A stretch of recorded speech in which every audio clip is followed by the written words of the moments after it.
दिसंबर आगे गाँव गली मायानंद छागे।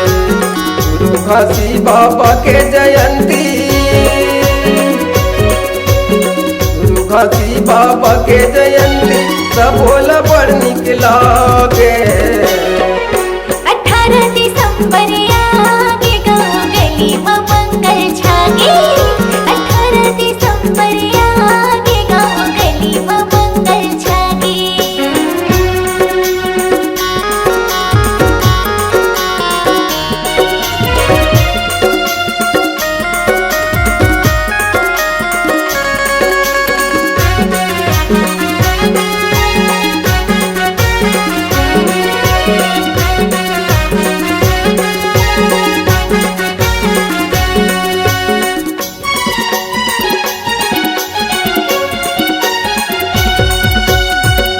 पोते घर अंगना दुआरी, अंगना दुआरी जी अंगना दुआरी। घरों घर बने कलेवा सुहारी, कलेवा सुहारी कलेवा सुहारी।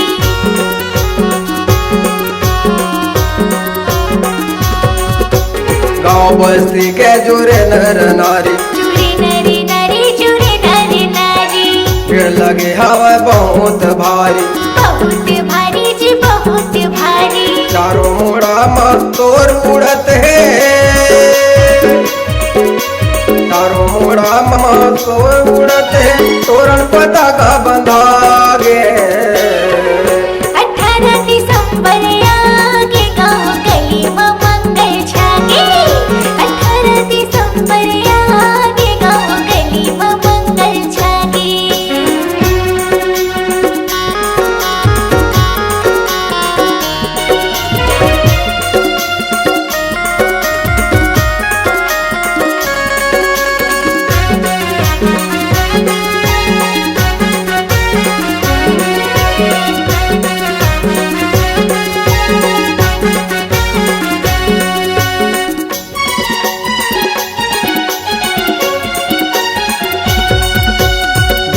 खाम माँ झंडा चढ़ाते, झंडा चढ़ाते जी झंडा चढ़ाते। गाँव भर के सब जयंती मनाते, जयंती मनाते जयंती मनाते।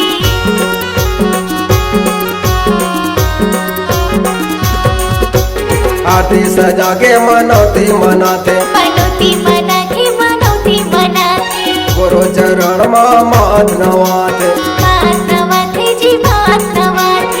गुरु बाबा के चरण में जाके, गुरु बाबा के चरण में जाके दुख दर्द सब भागे। 18 दिसंबर आगे गाँव गली में मंगल छागे। 18 दिसंबर आगे गाँव गली में मंगल छागे।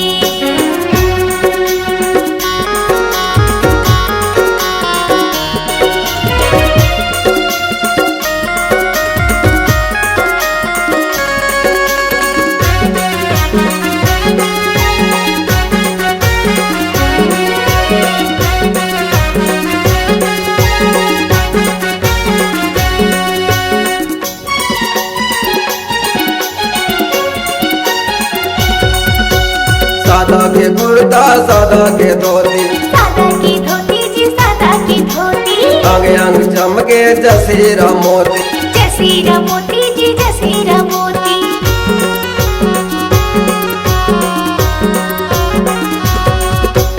मांदर जान मंजीरा बजावे, मंजीरा बजावे मंजीरा बजावे।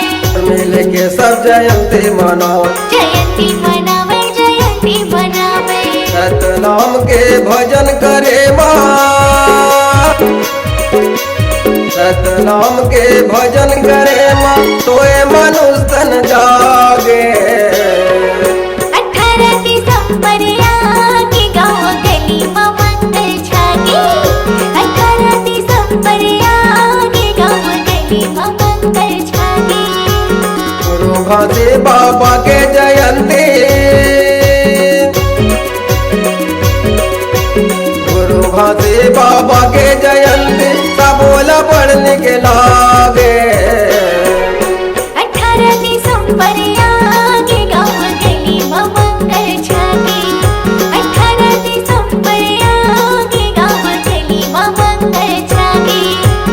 गली मायानंद छागे गाँव गली मायानंद छागे गाँव गली मायानंद छागे गाँव गली मायानंद छागे गाँव गली मायानंद छागे गाँव गली मायानंद छागे